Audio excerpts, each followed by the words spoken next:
É bom saber, é bom saber, é bom saber. No ar está formada a rede do conhecimento, a cadeia da informação.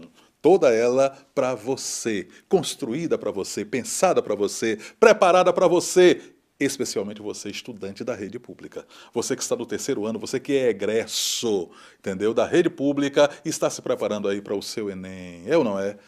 Para o seu vestibular, é ou não é? Ou para a vida. Você precisa desse conhecimento para entrar neste mundo de competição e se sair bem, e tirar nota 10 em tudo, e ter um desempenho magistral. Olha bem, vamos então chamar logo o primeiro quadro. Qual é ele, Jorge? Você sabe.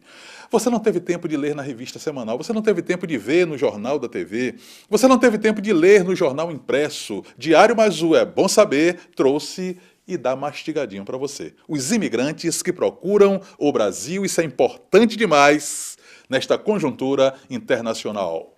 Tá na mídia, tá na prova.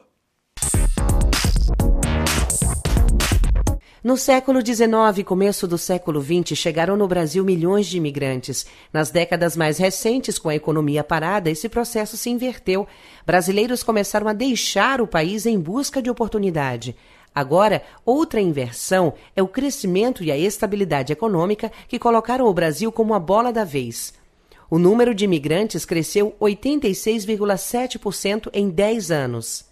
No primeiro trimestre de 2012, os vistos para profissionais cresceram 33% em comparação com 2011. Há muita procura também por vistos para estudos e pesquisas. O Sul e o Sudeste são os destinos da maioria. Na capital paulista, existem imigrantes de mais de 100 nacionalidades diferentes. Em 2010, eram 961 mil estrangeiros em situação regular vivendo no país. Hoje passam de 1,5 milhão. Por conta dessa grande procura, o país adotou em 2012 políticas para evitar imigração ilegal. Também abrigamos quase 5 mil refugiados de 77 nacionalidades. Não esmoreça, não abra a boca, hein? Não ceda ao cansaço de forma nenhuma. Vamos continuar dessa forma descontraída, gostosa, né? Você sabe, é assim que se aprende. É com esse movimento, é nesse ritmo, porque vem aí um assunto lá de trás. Aquele assunto geralmente esquecido, aquele assunto que foi visto de forma abatida, mas que o É Bom Saber traz para você. Sabe quem é o professor? Bolinha. Você já sabe, matemática. Na base. Olá, alunos. Meu nome é Luiz Alberto, professor de matemática. Eu sou conhecido pelo nome de Professor Bolinha. A nossa aula de hoje vai falar sobre as sequências e as famosas progressões aritméticas. O que vem a ser uma sequência? Bom, preste atenção. Para você entender sequência, é preciso revisar primeiro o que vem a ser um conjunto. Conjunto é um aglomerado, é uma coleção de elementos. Perfeito? Bom, lá vem sequência. Chama-se sequência ou sucessão todo conjunto, repare, é um conjunto, porém, os elementos devem estar sendo apresentados através de uma certa ordem. O conjunto, só conjunto, os elementos não precisam estar na mesma ordem. Na sequência, os elementos devem aparecer em uma certa ordem. Então, por exemplo, se eu dissesse para você o conjunto formado pelos elementos 1, 3, 5, 7, 9, ou se eu dissesse o conjunto formado pelos elementos 9, 7, 5, 3 e 1, eu estaria falando do mesmo conjunto, mas a sequência não. A sequência é diferente. Se eu chamar a sequência 1, 3, 5, 7 e 9 e a sequência 9, 7, 5, 3 e 1, eu estarei falando de sequências diferentes, porque a primeira é crescente e a segunda é decrescente. Bom, para diferenciar um conjunto de uma sequência, eu vou usar sinais diferentes. A gente já sabe que um conjunto tem que ser representado por chaves, perfeito? As sequências agora eu vou representar por parênteses. Então, sequência ou sucessão são conjuntos especiais cujos elementos obedecem uma certa ordem. Ponto. O que é uma progressão aritmética? Bom, primeiro, progressão aritmética. Geralmente a gente conhece a progressão aritmética pela sigla PA, progressão aritmética. O que vem a ser uma progressão aritmética? É uma sequência. Qual é a diferença? É uma sequência comum? Não. É uma sequência que apresenta uma propriedade específica. Que propriedade é essa? Todos os elementos decorrem de uma soma constante. Todos os elementos decorrem de uma soma constante. Então, o nosso exemplo de sequência, 1, 3, 5, 7, 9. Quem é que você está somando constantemente? 2. Essa sequência é uma progressão aritmética. Perfeito?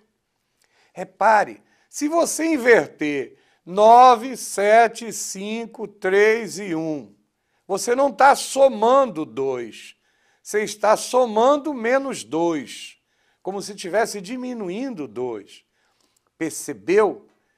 Por isso é que as duas são diferentes. A 1, 3, 5, 7, 9, que é uma progressão aritmética, é diferente da 9, 7, 5, 3 e 1, que é também uma progressão aritmética, mas a razão é diferente. A razão da primeira é 2, a razão da segunda é menos 2.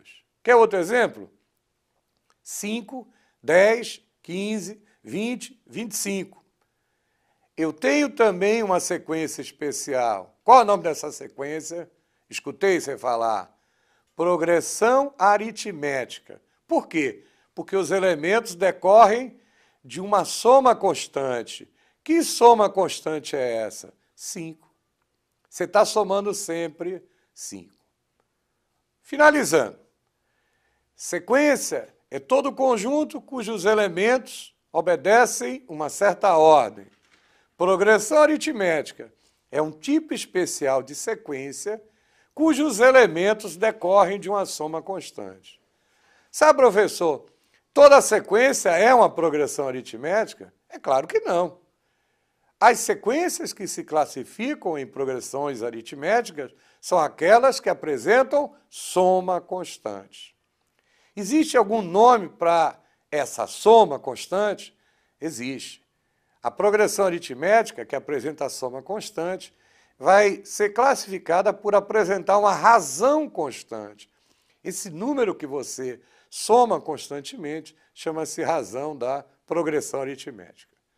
Eu espero que vocês tenham gostado e tenham entendido, e até a próxima oportunidade. Bolinha, querido Bolinha, sempre um show, sempre uma matemática clara, sempre um descortinar daquilo que seria um bicho-papão, mas que vira um gatinho na sua mão. Sequência numérica, aprender assim é bom demais. Marcelo Cunha, por favor, chegue mais e nos conte, nos afirme por que educação é o caminho. Educação é por aí.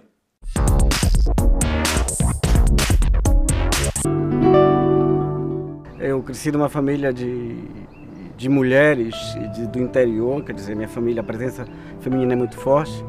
E a minha mãe e as irmãs delas, elas foram pessoas que saíram do interior por conta da educação e vieram para cá para estudar. Então, assim, nesse primeiro momento, desde sempre, eu sabia que a educação podia provocar deslocamentos, podia mudar. Desde eu cresci dentro de uma livraria, o meu pai tinha livraria. Eu, quando dei por mim, eu já sabia ler, já sabia escrever, tá? E acabei envolvendo num processo que é um processo que ficava muito claro para mim, desde sempre era o que eu via em casa, que na verdade a educação era a máquina essencial para fazer com que pessoas das classes populares pudessem chegar a algum lugar. E aí nesse momento eu percebi, hoje que eu olho para trás, eu vejo que minha vida, todas as grandes coisas importantes que aconteceram na minha vida foram relacionadas com alguma questão relacionada à educação.